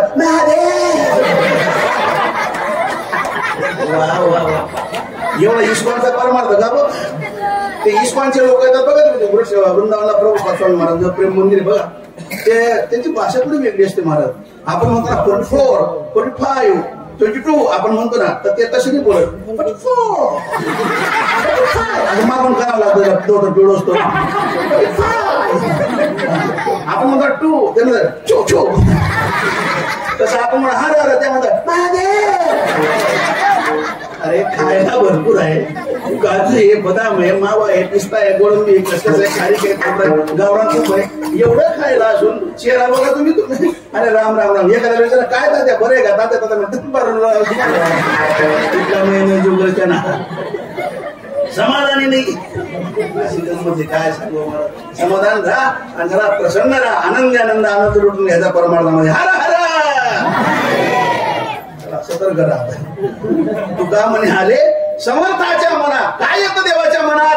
तुकोबारे सांगतात त्याच्या मनात जर आलं तो कधी राजाचा रंक आणि रंकाचा राजा करून देईल याचा भरोसा नाही. कोणाला केलं? हरिचंद्र तारा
राणी वाहे डोंबागरी पाणी. या ठिकाणी सुंदर दृष्टांत देतात महाराज. वशिष्ठांचा शिष्य राजा हरिश्चंद्र. वशिष्ठांचा शिष्य होता. वाऱ्या हाती माप चाले सज्जनाचे. सत्वाचा सागर राजा हरिश्चंद्र स्वप्नी समग्र राज्य दिले. महाराज विश्वामित्राने विचार केला वशिष्ठाचा शिष्य याच्यात किती पाणी ते आपण पाहायचं. विश्वामित्र स्वप्नात गेले आणि राजाकडनं राज्यदान मागून घेतलं. सकाळी उठून विश्वामित्र पुन्हा दान मागायला गेले. राजा भिक्षाम देईन. राजा म्हणतो महाराज असं काय करता? तुम्हाला रात्री राज्यदान केलं ना मी राजा तू राज्यदान केलं पण दक्षिणा कुठे दिली आणि दक्षिणेशिवाय दान सत्पात्री पोहोचत नाही. अन्नदान किती करताय याला महत्व नाही, पण तुम्ही आमच्याकडे आले, आमचं अन्नदान तुम्ही स्वीकारलं म्हणून तुमचे उपकार झाले, याच्या उपकाराची परतफेड म्हणून ही घ्या दक्षिणा, असा त्याचा अर्थ आहे. वामन रूपी भगवंताने सुद्धा राजा बळीकडनं दक्षिणा घेतली. काय घेतली दक्षिणा? स्वतःला घेतलं, स्वतःला. सर्व घेतलं पण स्व म्हणून स्वतःला घेतलं, सर्वस्व. लक्षात घ्या. म्हणून राजा दक्षिणा पाहिजे. दक्षिणा किती पाहिजे? 3.5 बार सोनं. बरं ठीक आहे, नका करू कमी, माझा थोडं कमी झाला. ठीक आहे ठीक आहे. राजा आतमध्ये गेला, तिजोरी उघडली, मोठभर मोहरा घेतल्या सोन्याच्या आणि पुन्हा आला विश्वामित्रांसमोर, घ्या महाराज दक्षिणा. विश्वामित्रांनी लाल डोळे केले राजाला. राजाला म्हणतोय, राजा माझ्या मनाविषयी काय समजून विचारा हा म्हणे कैसा आला, माझच मला देतोय का? म्हणले कसं काय सोनं समजलं नाही. रात्री राज्यदान कोणाला केलं? तुम्हाला. राज्य कोणाचं झालं? तुमचं. राज्य जर माझं झालं तर तिजोरी कोणाची? म्हणजे तुमचीच. माझ्याच तिजोरीचं मला देतोय का? चुकलं स्वामी. पण मी, माझी पत्नी तारामती आणि बाळ रोहिदास आम्ही स्वतंत्र आहोत. आम्ही स्वतःला बाजारामध्ये विकतो आणि जे मोल येईल ते मोल तुम्हाला मी दक्षिणा म्हणून देतो. म्हणजे ठीक आहे. राजा हरिश्चंद्र, तारामती, राणी, बाळ रोहिदास काशीच्या बाजारामध्ये उभे राहिले विक्रीला. गुरढोरं आली होती बाजारामध्ये विक्रीला, माणसं आली नव्हती आतापर्यंत. पण राजा हरिश्चंद्र, तारामती, राणी, बाळ रोहिदास उभे. बाईने घेतलं, बाबा बेटा तारा, ती बाई कोण आहे तुला कल्पना आहे का? नाही हो महाराज, माझे तिचा परिचय नाही. बेटा तारा, ती काशीची वेश्या आहे आणि त्या तुला वेश्या व्यवसायासाठी घेऊन जाते. पायाखालची जमीन सरदिशी सरकली, अंगाला सारे फुटले, डोळ्यात अश्रूच्या धारा यायला लागल्या, हात जोडले आणि सांगितलं, महाराज स्वप्नात सुद्धा व्यभिचाराचा वाईट विचार मी कधी केला नाही, मला या बाईच्या तावडीतून तात्काळ सोडवा. त्या ब्राह्मणाने, कौशिक ब्राह्मणाने 1 भार सोनं आणि त्या बाईचं परत केलं आणि तारामती राणीला विकत घेतलं. तारामती राणीला सांगितलं, बेटा तू माझी धर्मकन्या आहेस, आजपासून माझ्याकडे जेवढे अतिथी येतील तेवढ्यांच्या स्वयंपाकाची, जेवणाची व्यवस्था तू पाहायची. ब्राह्मण कौशिक आणि तारामती राणी हे दोघं जायला निघाले. तोपर्यंत हरिश्चंद्र राजाचा बोट धरून बाळ रोहिदास उभा होता. बोट सोडला आणि रोहिदास पळत पळत चालला. 5 वर्षाचा मुलगा आईच्या मागे पळतोय आणि तोपर्यंत हरिश्चंद्र राजा म्हणतोय, बाळा रोहिदासा कुठे निघाला? बाबा आई चालली. बाबा जाऊ दे बाळा तिला. का बाबा? आपण विकलंय तिला. विकलंय बाबा? आई कधी येईल बाबा? येणार नाही बाळा, येणार नाही बाबा, आईला विकलंय बाबा. मग बाबा एक आज्ञा द्या, हात जोडून विनंती करतो, बाबा माझ्या आईची एकदा का होईना पाया पडून येऊ द्या. माझ्या आईची भेट कधी होते आणि कधी नाही, माझ्या आईच्या एकदा पाया पडू द्या हो. मग एवढीच विनंती करतो. 5 वर्षाचा मुलगा रडतोय. राजा हरिश्चंद्र रडायला लागला. तारामती राणी रडते. काय दशा आली? पती पत्नीची ताटातूट झाली, आई लेकराची ताटातूट झाली. एवढं पाहून सर्व काशीचा बाजार रडतोय. बाजारातल्या लोकांनी सांगितलं ब्राह्मणाला, नका करू माय बाळा तुटी, आई लेकराची ताटातूट करू नका. या गोष्टी आमच्याकडनं पावल्या जात नाही. मी हात जोडतो, थोडं का होईना मोल द्या, पण या लेकराला सुद्धा तुम्ही विकत घ्या. या ब्राह्मणाने 1/2 बार सोनं पुन्हा दिलं आणि राजा हरिश्चंद्राच्या मुलाला बाळ रोहिदासाला विकत घेतलं. सांगितलं, मी पूजा करतो ना, पूजा करत असताना मला फुलं लागतात, तू मित्रांबरोबर बगीचेत जायचं आणि फुलं आणायचं काम तू करायचं. महाराज आई लेकरून निघून गेले. इकडे हरिश्चंद्र राजाला डोंब गिरेक लागलं आणि 2 भार सोन्यामध्ये राजा विकला गेला. स्मशानाची राखणदारी आली राजाकडे. राजाचे 2 भार सोनं, तारामती राणीचे 1 भार सोनं आणि बाळ रोहिदासचं 1/2 भार सोनं, 3.5 भार सोनं घेतलं, विश्वामित्रांना दिलं आणि राजा निघून गेला. दिवसा मागून दिवस लोटले जात आहेत. आणि महाराज एक दिवशी प्रसंग असा घडला, मुलगा मित्रांबरोबर बाळ रोहिदास आणि फुलं वेचायला गेला बगीच्यामध्ये. संध्याकाळची वेळ आहे. हा संध्याकाळच्या वेळी फुलं वेचता वेचता मित्रांमध्ये गप्पा मारता मारता प्रकार असा घडला, खाली थंडगार होतं, खालून सर्प आला आणि महाराज गप्पा मारताना मुलाचं लक्ष नव्हतं, बाळाचं लक्ष नव्हतं, रोहिदासाचं. गप्पा मारताना फुलं तोडताना आणि त्या सर्पावर पाय पडला. पाय पडल्याबरोबर सर्प चवताळलेल्या सर्पाने रोहिदास बाळाला दंश केला. दंश केल्याबरोबर बाळाच्या अंगामध्ये विजा उठल्या आणि अंगाला साडे फुटले, डोळ्यातून घाम यायला लागला आणि तोंडातून फेस यायला लागला. रोहिदासला कळलं मी आता मरणार. मुलांनो, मित्रांनो, सर्प चावलाय मला, मरतोय मी आता. घरी जा, माझ्या आईला निरोप सांगा. तुमचा एकुलता एक बाळ रोहिदास 5 वर्षाचा सर्पदोषाने मेला. ती रडेल, तिचं सांत्वन करा, तिला समजावा. एवढं बोलून रोहिदासाने प्राण सोडला. सोडलेला प्राण रोहिदासाने प्राण सोडला. मुलं घाबरली, पळाली. बिचारी माऊली स्वयंपाक करत होती, भाकरी टाकत होती. आई साहेब, तुमचा एकुलता एक मुलगा रोहिदास 5 वर्षाचा सर्पदोषाने मेला. असं ऐकल्या बरोबर खरगटे हात होते पिठाचे. तशीच निघाली माऊली जंगलामध्ये, बगीचीच्या दिशेने. महाराज अंधार पडलेला आहे, दिशेनं असं झालं सर्व, कोणी दिसत नाही. झाडांना विचारते, फुलांना विचारते, कुठे गेला असेल माझा मुलगा, कुठे गेला असेल माझा बाळ. रोहिदासा, रोहिदासा, इकडे शोध, तिकडे शोध, इकडे विचारते, तिकडे, कुठे गेला असेल, तो येईल का नाही, मला झोप येईल का नाही, मी जेवण करेल का नाही, तो काय खाईल, तो कुठे गेला असेल, कधी येईल माझा मुलगा, कुठे गेला माझा बाळ. मी रडते घाई घाई, येणारे बाळा मला झोप येत नाही, येणारे बाळा मला झोप येत नाही. तळहाताचा परिणाम केला, नेत्रदीपाचा दिवा लाविला. वासराज पाहुणी जशी उभी राहे गाई, येणारे बाळा मला झोप येत नाही, येणारे बाळा मला झोप येत नाही. आरोड्या मारते, विचारते, विचारपूस करते झाडांना. चालता चालता परिस्थिती अशी झाली, मुलाचं प्रेत पडलं होतं, प्रेताला पाय लागला. पाय लागल्या बरोबर आणि ओळखलं महाराज. उचललं मुलाचं प्रेत आणि महाराज खांद्यावर घेतलं, कडकडून मिठी मारली. धाय मुगलून रडू लागली. एकुलता एक मुलगा सर्पदोषाने मेलाय, मुलाचं प्रेत तिच्या जवळ आहे. एवढंच नाही महाराज, आता पुढचा उपक्रम लाभला म्हणजे तो म्हणजे स्मशानभूमी. स्मशानभूमीमध्ये गेली, विचार करते, लाकडं नाहीत, पैसे नाहीत विकत घ्यायला आणि जाळायला लाकडं नाही, करू काय. मालकाचा पत्ता नाही. मांडीवर मुलाचं प्रेत धरून एकटी रात्री स्मशानामध्ये बसलेली आहे. स्मशानामध्ये बसलेली आहे, एकटी आहे आणि मुलाचं प्रेत आणि मांडीवर आहे. मुलाच्या चेहऱ्याकडे पाहून भूतकाळ आठवला. मनामध्ये विचार करते, बोलते, तारामती राणी बाळा, काय दिवस आले, काय दिवस होते.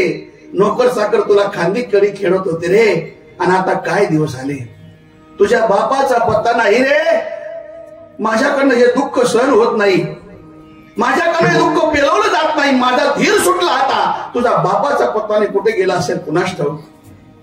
व्रतार हरिश्चंद्र गेला कोण्याकडे, दुःख कोणा पुढे सांगावे. दरदरुनी माझ्या स्तनी आला पाना, आता कवना पाजू. रोहिदासा, सांग बाळा, मला पाना जर आला तर मी दूध तुला कोणाला पाजू, सांग आता. महाराज अर्धवट जळालेली प्रेताची लाकडं होती, ती जमा केली, चिता रचली. मुलाचं प्रेत चितेवर ठेवणार तोपर्यंत समोरून एक दिप्पाळ असा ग्रस्त, हातामध्ये दंडा, घारे डोळे, दाढी जटा वाढलेला, काळे कपडे घातलेला असा आला आणि त्याने आरोडी मारली. खबरदार, कोण आहे? मी हरिश्चंद्र राजाची राणी तारा, असं राणी बोलणार.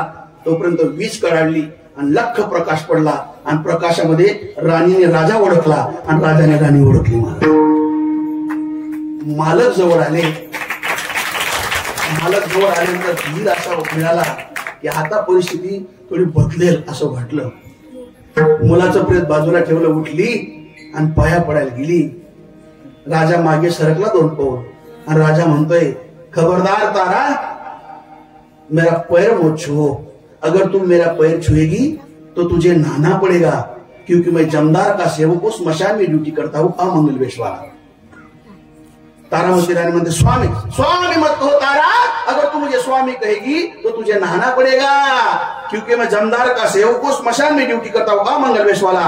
तुझा माझा आता संबंध राहिलेला नाही. तू विकली ब्राह्मणाला, मी विकलो गेलो डोंबाला, म्हणून तुझा माझा अर्थार्थ संबंध राहिला नाही. कोण आहे ये बच्चा? राणी म्हणते, महाराज तुमचाच एकुलता एक मुलगा 5 वर्षाचा रोहिदास बाळ सर्पदंशाने मेला.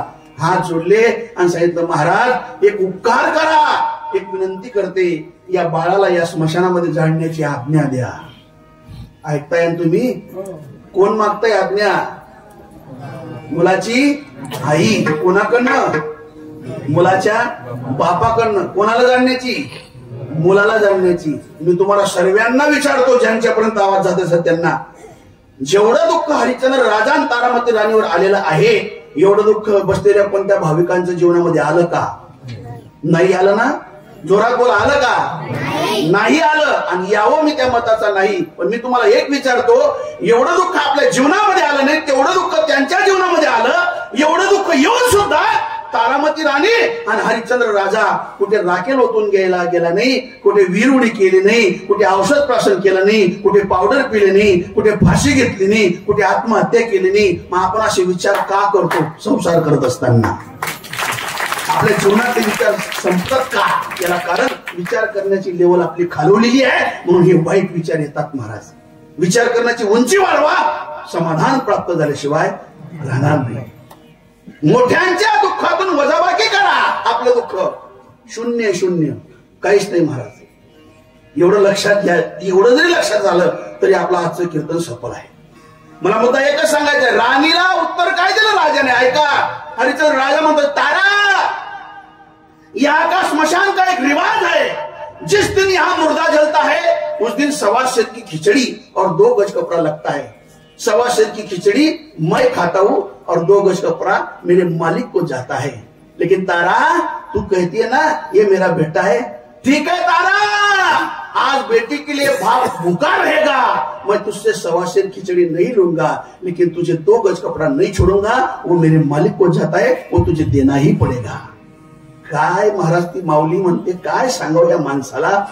लाकडं घ्यायला पैसे नाही तर 2 मीटर आप कपडा आणू तरी कुठं? बाजूला गेली, साडी फाडली, भगवान परमात्मा तिकडे प्रगट झाले. तो भाग वेगळा. मला सांगायचा मुद्दा एकच आहे, जेव्हा राजाने बाहेर पाय काढल्याबरोबर हजारो सैन्य मागे पुढे ताफा असायचा, हजारो हत्ती घोडे असायचे. त्या राजाची दशा कशी आली? तर परिस्थिती, स्मशानाच्या डोंबाने आंघोळीसाठी बसावं राजाने, आणि कावड घ्यावी आणि गंगेवर जावं आणि त्याच्या आंघोळीसाठी पाणी आणावं. हरिश्चंद्र तारा राणी वाहे डोंबा घरी पाणी. असं का झालं? याला कारण, आले देवाची या मना तेथे कोणाचे चाले ना. आले देवाची या मना, आले तेथे कोणाचेही न चाले. अशी गंमत आहे महाराज. महाराज तुम्ही म्हणताय ना, मग काही प्रारब्ध बदलायचं असेल तर नामस्मरण करूया. देवाचं नामस्मरण जर केलं तर प्रारब्ध बदलतं. शास्त्रकार सांगतात, जर नामस्मरण केल्याने प्रारब्ध बदललं असतं. ऐका, नामस्मरण केल्याने पाप जळून भस्म होतात. पर्वत जळती पापाची किंवा हरिउच्चाराने अनंत पाप राशी जातीला लयाची क्षण मात्र. कशामुळे? भगवंताच्या नामामुळे. भगवंताचं नाम घेतलं तर पाप जळतात, हरिउच्चाराने पापाच्या राशीच्या राशी जळतात. पण प्रारब्ध बदलत नाही. आणि जर प्रारब्ध बदललं राहिलं असतं, बदलत असतं, तर मी तुम्हाला विचारतो, पांडवांच्या घरी देव होता का देवाच्या घरी पांडव होते? पांडवांच्या घरी देव होता. द्वारकेचा राणा पांडवा घरी, म्हणून ते देवाचं स्मरण होतं. पहाते पांडव अखंड वनवासी, परिते देवाशी आठविती. देवाचं नित्य नामस्मरण होतं. अर्जुनाचं रोम रोम केस केस जय कृष्ण श्री कृष्ण बोलत होता. मग मला सांगा, पांडवांचा वनवास टळला का? जपिग्यात का? नाही टळला. वनवास टळला नाही. पांडवांचे 5 मुलं मारले गेले, टळले का? नाही. पांडवांचा लाक्षागृह टळला का? नाही. मला जे काही दुःख होतं ते प्रत्येक दुःख पांडवांना भोगावंच लागलं. शेवटचा दृष्टांत सांगतो, कारण आपली वेळ संपुष्टात आलेली आहे. मी जास्त लांबवणार नाही. तुम्हाला माहिती की माहिती, पण तुमच्या माहितीसाठी सांगतो, आपली गाडी 2 तास ना पुढे ऍव्हरेजच देत नाही. किती लाखा पेट्रोल टाकतो तुम्ही? 5 ना टाका का 6 ना टाका, नाही ते किती का ॲव्हरेज आहे? ॲव्हरेज आपला तेवढाच आहे. अशी गंमत. विठाला विठाला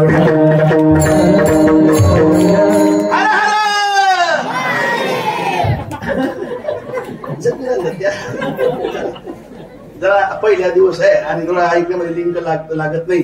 टावर जर धडधड करतो बघावं लागतं थोडंसं असं आहे. आता लाईन लागून जाईल पुढे. आणि पहिला दिवस म्हणजे पहिल्या दिवसाचे कीर्तनकार म्हणजे फक्त एकच काम असतं त्याच्याकडे, फक्त जसं पंगतीला पंगत बसली म्हणजे पहिला वाढणारा काय तो पत्रवाणी, तसं कीर्तनकाराला पहिल्या दिवसाच्या कीर्तनकाराला फक्त पत्रवाणी वाढण्याचं काम दिलेलं असतं, जास्त आगाऊपणा करायचं काम नसतं. म्हणून मला फक्त पत्रवाडी वाढायचं काम दिलेलं आहे. उद्यापासून लाडू, गुलाबजाम सर्व भेटेल या खायला, पण मी नाही राहणार. महाराजांनी मला मंडळीने फोन केला ना त्यावेळेस विचारणा केली, पण माझी 3 तारखेपासून महाशिवपुराण कथा आहे शहादा तालुक्यात लोणऱ्याला. रात्रीची कथा असल्यामुळे सर्व कार्यक्रम बंद केले 3 ते 10. म्हणून महाराजांना म्हटलं पहिला दिवस बसतोय, घेत असेल तर घ्या. आता मागे थोडंसं कॅन्सल झालं होतं काही कारणास्तव, म्हणून महाराजांची सर्वांची इच्छा होती. म्हणजे महाराज काही हरकत नाही, पहिला का होईना पण घ्या, एक तरी सापडला. अशी गंमत आहे. सापडला म्हणजे विठ्ठला विठ्ठला ऐका, नामस्मरण केलेलं प्रारब्ध बदललं असतं तर पांडवांचे दुःख नष्ट झाले असते. मला प्रारब्ध बदललं नाही. शेवटचं सांगतो, कुरुक्षेत्रावर युद्ध चालू असताना कौरव पक्षातला सेनापती सुशर्मा नावाचा सेनापती कौरव पक्षातला, त्याने भगवान कृष्ण परमात्म्याचा अर्जुनाचा रथ लांब न्यायचं ठरवलं. कृष्ण परमात्मा सुद्धा त्याच्या मागे जात आहे. कृष्णाला माहिती होतं इकडे काय घडणार आहे, पण तरी सुद्धा कृष्णाने अर्जुनाला सांगितलं नाही याच्या मागे लागू नको म्हणून. चालत राहिला. पण इकडे काय झालं, कौरव पक्षाने चक्रव्यूह रचला आणि चक्रव्यूहमध्ये श्रीकृष्णाचा सक्का भाचा सुभद्राचा मुलगा, श्रीकृष्णाची लहान बहीण सुभद्रेचा मुलगा, अर्जुनाचा मुलगा अभिमन्यू मारला. मारून टाकला. मारल्या तर बातमी पसरली आणि महाराज रथ फिरवल्यानंतर अर्जुन देवाला म्हणतोय, देवा इकडे पहा ना माझ्याकडे. देव पुढे रथ चालवत आहे. देवाच्या मनामध्ये दुःख होतं, सक्का भाचा मेलेला आहे आणि महाराज काय सांगू याला. आता महाराज देवाला अर्जुन म्हणताय, देवा अरे इकडे पहा ना, तुम्हाला माहिती होतं नाही असं का झालं, सांगा ना देवा असं काय केलं. एकदा सांगितलं असतं आपण तिकडे गेलो असतो, माझा मुलगा वाचला असता. एक शब्द नाही. तिथे गेले, अर्जुन उतरले, सुभद्रा माता आल्या आणि अभिमन्यूचं प्रेत दोघांनी मांडीवर धरलं. सुभद्रा ही लहान बहीण कृष्णाची आणि अभिमन्यूची आई अर्जुनाची पत्नी, आणि ती सुभद्रा कृष्णाकडे पाहते आणि कृष्ण परमात्मा खाली मान धरत होता. लहान बहीण सांगते, दादा इकडे बघ ना माझ्याकडे, इकडे बघ ना दादा, हा तुझा सक्का भाचा आहे ना दादा, सक्का भाचा. अरे एकदा बोलला असता तो वाचला असता, पण झालं ते झालं. एक काम कर ना काहीतरी, आणि मी तुझी लहान बहीण आहे, मी तुझ्या पाया पडते, विनंती करते, तुझ्या आई लेकी समान आहे. मला या मुलाचं प्रेत नको पाहिजे, मला हा मुलगा जिवंत पाहिजे. कर ना दादा, काहीतरी कर. देवा तुझा सक्का भाचा आहे, कर. अरे देवा मी असं ऐकलं होतं, तुझ्या गुरुचा मुलगा 12 वर्ष पहिले मेलेला गुरुचा मुलगा तू समुद्रातून जिवंत करून आणला. हा तुझा सक्का भाचा आहे, आताच मेलेला आहे. कर ना याला काहीतरी, उठव ना याला, जिवंत कर.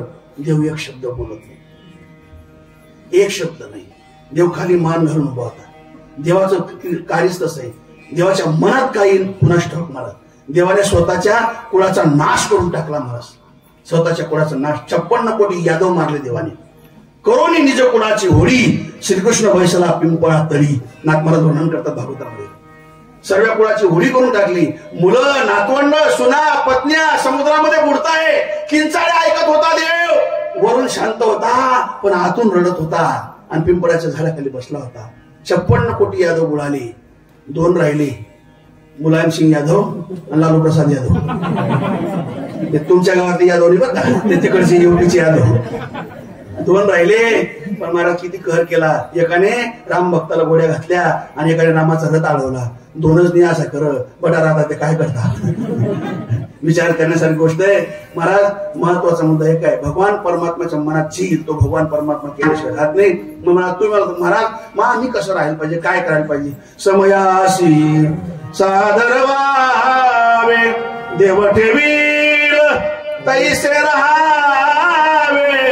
समयासी सादर व्हावे, कोणी दिवसी बैसोनी हातीवर, कोणी दिवसी पालकी सुभेदार, कोणी दिवसी पायाचा चाकर चालत जावे. समयासी सादर व्हावे, देव ठेवील तैसे राहावे. समयासी सादर व्हावे. तुका म्हणे उगेची राहा आणि होईल ते सहज पहा. उगे राहा, जे होईल तेच पहा, बाकीचं पाहू नका. फक्त भगवान परमात्म्याचं नामस्मरण करा. नामस्मरण करणारे आपला उद्धार आहे. कलियुगा माझी करावे कीर्तन, तेने नारायण देईल भेटी. नामस्मरण करा. कसं करा? सर्वांचे आभार मानतो. हाताने टाळे, मुखाने चिंतन करा. विठोबा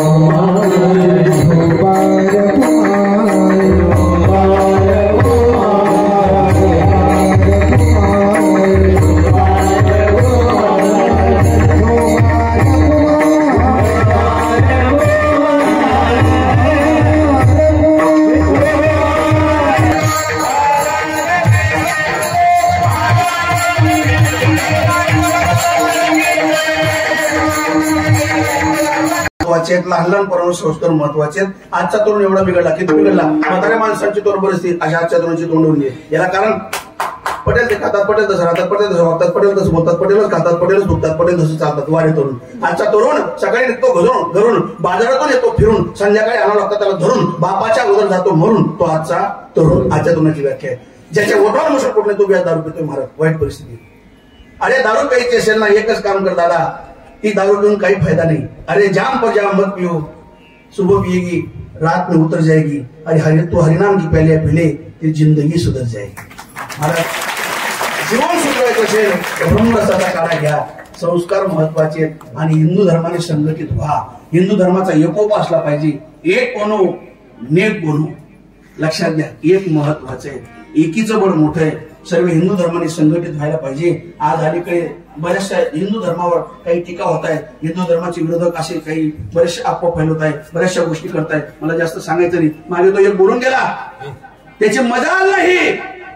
जर हिंदू धर्म एक राहिला असता तर मजा नाही. पण हिंदू धर्म त्याला माहिती यांच्याकडनं काही होऊ शकत नाही म्हणून तो बोलून गेला. एक वाक्य काय बोलला तो? तुम्हाला मी त्याचं नाव घेणार नाही. तर नारदाची गादी पवित्र आहे, त्याचं नाव घेऊन मी या पवित्र जागा करणार नाही. तुम्हाला कळेल त्याचा धर्म, त्याचं नाव सांगतो तुम्हाला. तो एक वाक्य बोलला मागे, अरे मोदी जी आज सिर्फ 15 मिनिट इस मिलिट्री को बाजू में हटाओ, सब हिंदू को जला के खाक कर देंगे. एक वाक्य बोलला. कळलं असेल तुम्हाला? कळू द्या तुमच्याकडे. मला त्याच्यासाठी एकच वाक्य बोलायचंय. हिंदू धर्माने एक संघटित व्हायला पाहिजे म्हणून याच्यासाठी एकच वाक्य बोलायचे. अरे जलते हुए दिए को परवाने क्या बुझाएंगे. अरे जलते हुए दिए को परवाने क्या बुझाएंगे. जो मुर्दों को जला न सके वो जिंदों को क्या जलाएंगे. हिंदूंना काय जाणणार आहे. म्हणून सनातन हिंदू धर्माने एकत्रित व्हायला पाहिजे, संघटित व्हायला पाहिजे. आणि आपल्या देशाचं, आपल्या धर्माचं कौतुक करून आपल्या धर्माचं महत्व आपण जाणून घ्यायला पाहिजे. एवढं सांगतो. गुरुबंधू मंडळीचा हार्दिक आभार मानतो. सर्वांच्या ठिकाणी हार्दिक आभार मानतो. आयोजकांचे हार्दिक आभार मानतो. आणि आजच्या सेवा ठिकाणी पूर्ण देतो. ज्ञानेश्वर